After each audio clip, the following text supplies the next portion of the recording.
To the world, she was a loving mother, a wife, and a nurse, a symbol of care and comfort. But behind closed doors, she was a monster. This woman became one of Britain's most prolific serial killers, and nobody saw it coming.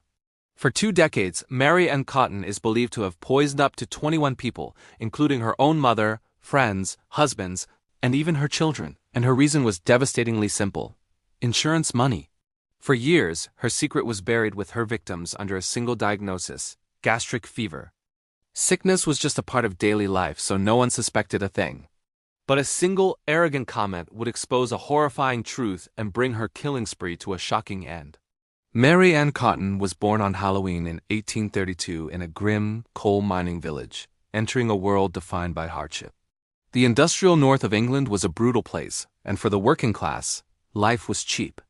When Mary Ann was a child, her father, a miner, fell to his death. This wasn't just a tragedy, it meant instant homelessness for his family. The coal companies owned their housing, so when the work stopped, the family was evicted and left with nothing. This early trauma is believed to have taught Mary Ann a brutal lesson: do whatever it takes to survive. It was a lesson that would later twist into something truly monstrous. In Mary Ann's world, dying from sickness was tragically normal. Diseases like cholera and typhoid were rampant, and gastric fever was a common diagnosis for any illness involving stomach pains and vomiting.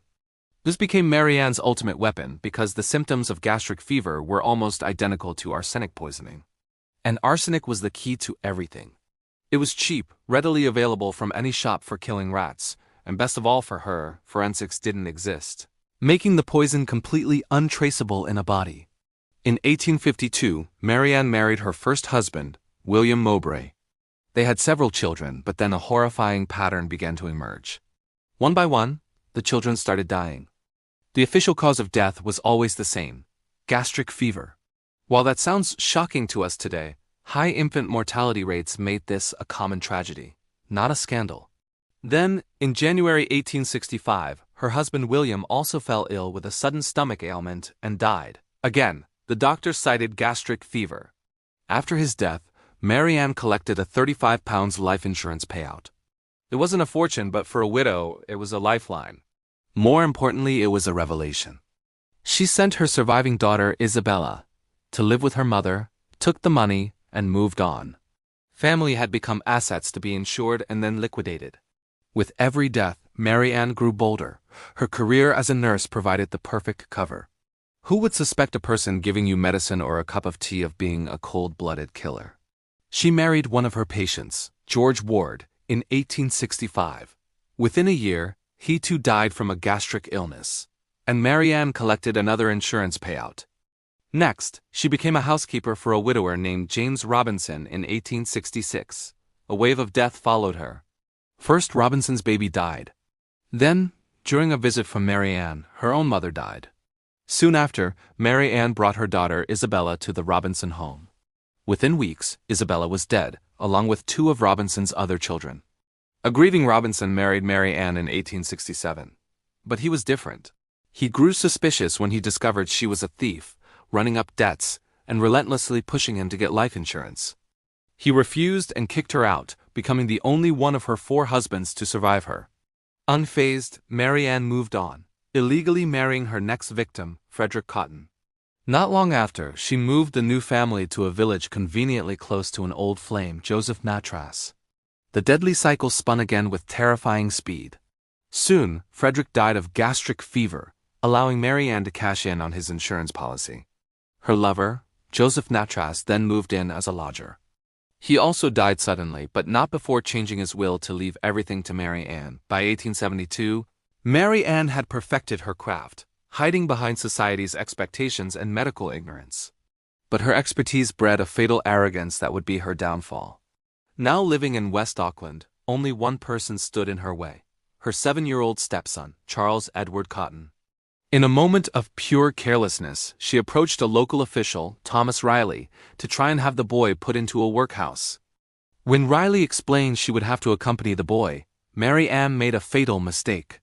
Her exact words are debated, but she casually remarked that Charles wouldn't be a trouble for long and would soon go. Like all the rest of the Cottons, she had essentially announced her next murder to a public official. After getting away with it for 2 decades, she thought she was untouchable. Just 5 days later, Mary Ann returned to Thomas Riley's office to announce that Charles was dead. Riley was horrified. Her casual, cruel prediction was all he could think about, especially since the boy had been healthy. He went straight to the police and convinced the local doctor to delay issuing a death certificate. Riley's suspicion grew when he learned Mary Ann's first stop after the boy's death was the insurance office, where she was furious that she couldn't get a payout. An inquest was held, and the initial autopsy took place right on Mary Ann's kitchen table. The doctor found no clear cause of death, so it was listed as gastroenteritis, the new term for gastric fever. But the town was whispering, and a local pharmacist came forward. He remembered selling arsenic to Mary Ann, supposedly to kill bedbugs, and told the authorities to take another look. The doctor had saved samples from the boy's stomach. Upon re-examination, he found it. Clear, undeniable proof of arsenic. Mary Ann was arrested immediately. Police exhumed her recent victims, and even months after burial, their bodies revealed what a newspaper called unmistakable symptoms of poison. The pattern was no longer a series of tragedies. It was a trail of bodies leading directly to Mary Ann Cotton.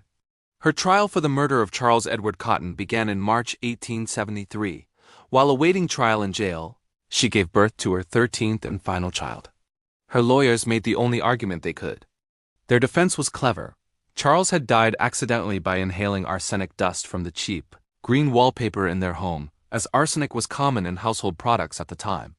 But the prosecutor, Charles Russell, dismantled their argument. He presented the jury with the devastating pattern of deaths and insurance policies that followed Mary Ann everywhere she went. The judge allowed the jury to hear about the other poisonings to establish her sinister method. As for the wallpaper defense, an expert testified that for it to be true, the boy would have had to munch the entire wall to ingest the massive amount of arsenic found in his stomach. The jury needed just 90 minutes to return a verdict. Guilty. On March 24, 1873, Mary Ann Cotton was led to the gallows, insisting on her innocence to the very end. But the execution was botched. The hangman made the rope too short, and instead of a quick death, Mary Ann strangled at the end of the rope for 3 agonizing minutes. It was a gruesome end for a woman who had dealt death so quietly for so long. Though she was suspected of over 20 murders, Mary Ann was only ever convicted of 1. Her case sent shockwaves through Britain, proving the need for science and evidence-based forensics in law enforcement. The suspicions of one official, the conscience of one pharmacist, and the emerging science of toxicology finally exposed the evil that had been hiding in plain sight.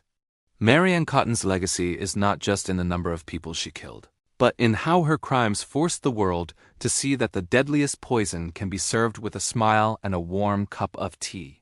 Thanks for watching.